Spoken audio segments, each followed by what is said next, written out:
बिस्मिल्लाहिर्रहमानिर्रहीम। आज के लेक्चर में हम एक एग्जांपल के थ्रू, जो एग्जांपल 4.1 है, त्रिकाइंटासिस के हवाले से बहुत वेल नोन एग्जांपल है, बार बार डिस्कस हुआ है। तो इसी एग्जांपल के थ्रू हम समझने की कोशिश करेंगे, सीडीएफ की अंडरस्टैंडिंग की कोशिश करेंगे इस एग्जांपल से। देखें, हमारे पास जो त्रिकाइन वाला केस था, उसमें हम पीएमएफ प्लाट करना चाह रहे हैं। तो सारी सीडीएफ की जो नोटेशन था वो तो ये था कैपिटल एफ सबस्क्रिप्ट एक्स से अभी हम डिनोट कर रहे हैं the number of head in three tosses of a coin, और एक्स जो है वो उस एक्सिस को शो कर रहा है इसके डिफरेंट वैल्यूज़। सही है, जो ये ले रहा है अभी ये इक्वल है प्रोबेबिलिटी ऑफ कैपिटल एक्स, जो कि ये रैंडम वेरिएबल है number of heads which take value less than और equal to a particular value of x. यह हमारे पास इक्वल है सम ऑफ प्रोबेबिलिटीज़। सही है, आपने प्रोबेबिलिटीज़ को ऐड करना है, इसी पॉइंट प्रोबेबिलिटी ऐड करो, इसी पॉइंट पे ऐड करो, इसी पॉइंट पे ऐड करो। सही है, from 0 1 2 3 that are less than or equal to particular x। तो देखें, ये हमारे पास वही जो था उस एक्सपेरिमेंट के करस्पॉन्डिंग ये जो है पीएमएफ था, और ये हमने प्लॉट किया था पहले। अभी हम सीडीएफ अगर कैलकुलेट करना चाहते हैं तो ये तो डिफिनीशन है कि the probability of x will take the value less than और equal to a particular letter x. और ये हमारे पास, अगर हमारे पास पीएमएफ है तो सिंपली हमारे पास जो है k will be less than और इक्वल टू एक्स पुट करें इसमें, और पीएमएफ की डिफरेंट वैल्यू ले ले different x's and different case, while case must be less than और इक्वल टू एक्स। सही है, अभी ये सीडीएफ हम प्लॉट करें। सही, तो ये सीडीएफ के लिए हमने एक्सिस ड्रा किया। इसके बाद पार्टिकुलर एक्स हमने प्लग इन किया पे 0।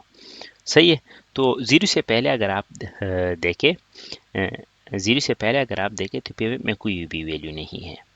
सही है, तो 0 तक, तो ये लेट सपोज ये 0 पॉइंट है, तो 0 तक तो ये 0 रहता है, इसमें कोई एकमुलेशन नहीं है।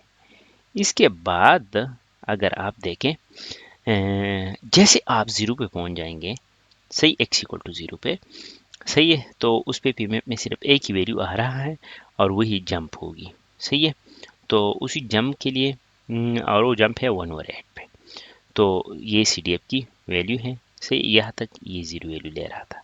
सही है, इसके बाद इसमें ये जंप आ गया। सही, और ये इसमें अभी जंप जा रहा है।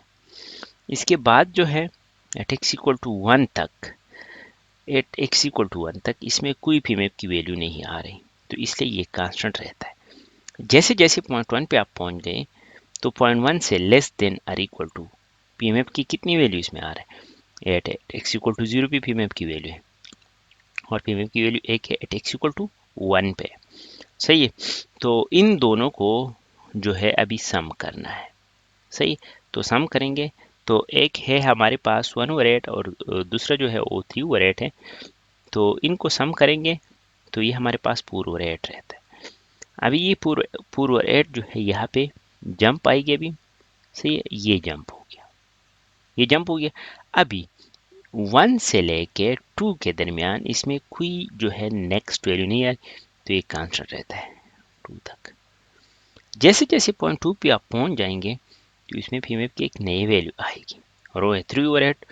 तो ये हमारे पास बन जाएगी 1/8 प्लस 3/8 प्लस 3/8 विच इज 7/8। तो यहाँ पे जो है एक नेक्स्ट जंप आएगी। सही है, और वो जंप होगी जनाब आपके साथ, और फिर ये सस्टेन रहता है 7/8 पे। सही है, ये अभी 7/8 पे पहुंच गया।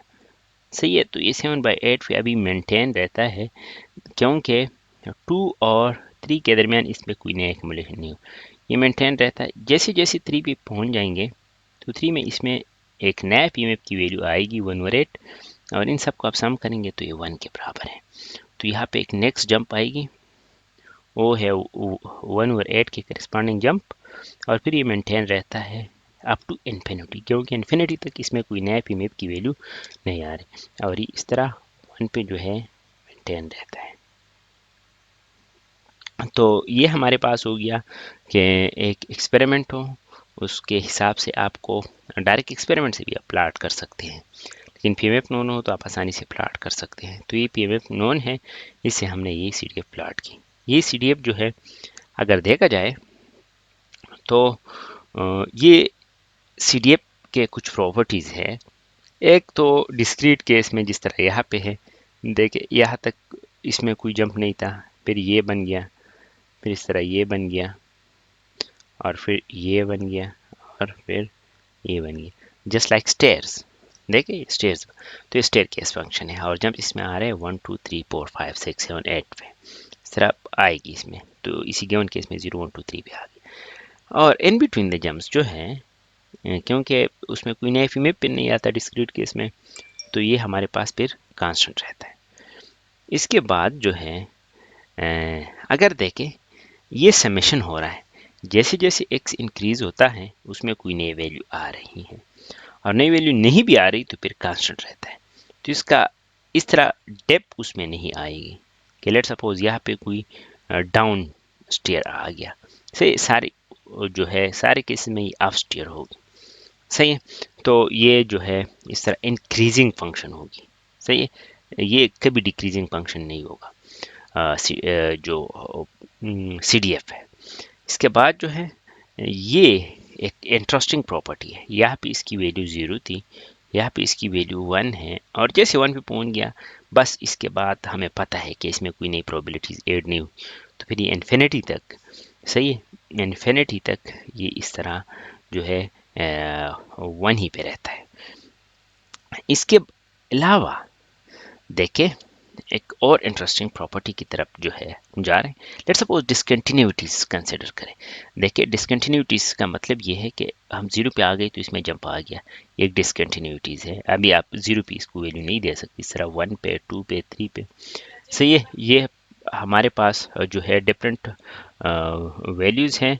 अभी x इक्वल टू 1 आप कंसिडर करें तो ये हमारे पास x इक्वल टू 1 है, और x इक्वल टू 1 पे फिर एक स्मॉल नंबर ले लें, let's suppose delta is small number, let's suppose ये डेल्टा हो गया, सही। अभी हम लेफ्ट साइड पहले कंसिडर कर रहे हैं, तो ये हमारे पास delta is a small number, सही। और हम पीएमएफ की वैल्यू और सीडीएफ की वैल्यू देखना चाहते हैं एट दिस पॉइंट, से 1 से हम डेल्टा टू द लेफ्ट आ गए, सब्ट्रैक्शन का तो ये मतलब है। तो ये वैल्यू है सीडीएफ की। अब इसके बाद जो है, और ये वैल्यू हमें पता है ये 1/8 है। इसके बाद हम जो है इस साइड से जा रहे हैं, सही, slowly and gradually and approaches to 1, लेकिन इसकी वैल्यू तो यही 1/8 ही आ रही है। लेकिन पहले से हमें पता है कि एट x इक्वल टू 1 पे इसकी वैल्यू 1/2 था, सही, जो कि ये है, सही। अभी ये जो है अगर देखा जाए ये दोनों इक्वल नहीं है। जब इक्वल नहीं है तो इसका मतलब ये है this is not a continuous function, this a discontinuous function. Left से जब हम जा रहे हैं तो इसमें जंप आ रहा है, और जो है जंप से पहले वाली वैल्यू की से हम अगर जंप की तरफ जाए और जंप की वैल्यू देखें तो दोनों में डिफरेंस है, लिहाजा the function is not continuous from the left. लेकिन अगर हम राइट से देखें से, और राइट से एक स्मॉल वैल्यू ले लें वही डेल्टा, और हमने ऐड करा तो यह भी वैल्यू इसकी 1/2 बन रही है। अभी इस साइड से हम आ रहे हैं 1 पे, तो वही जो है हमारे पास 1/2 ही वैल्यू सस्टेन रहता है, से आवर फंक्शन की वैल्यू भी एट दिस पॉइंट इज 1/2, जो कि ये था, सही। CDF की value this point is also 1/2, तो लिहाजा ये दीज बोथ आर इक्वल। इसका मतलब ये राइट से अगर हम आ रहे हैं तो फिर फंक्शन कंटिन्यूस रहता है। तो ये CDF की एक नेक्स्ट प्रॉपर्टी हो गई कि CDF is continuous from the right while discontinuous from the left around jumps, सही है। जंप ना हो कंटिन्यूस तो फिर रहता है, लेकिन जंप्स पे यही एक डिसकंटिन्यूटीज जहाँ पे भी आ रही हैं उससे लेफ्ट से अगर हम लिमिट पे जाए तो इक्वल नहीं होती वैल्यू, और लिहाजा फंक्शन डिसकंटिन्यूस रहता है, राइट से कंटिन्यूस रहता है। सही, ये प्रॉपर्टी बाद में जब हम पीडीएफ की तरफ जाएंगे तो हमारा हेल्प आउट कर देगा। सही, तो यहाँ पे हम स्टॉप कर लेते हैं, इंशाल्लाह फिर नेक्स्ट लेक्चर में मुलाकात होगी। खुदा हाफिज़।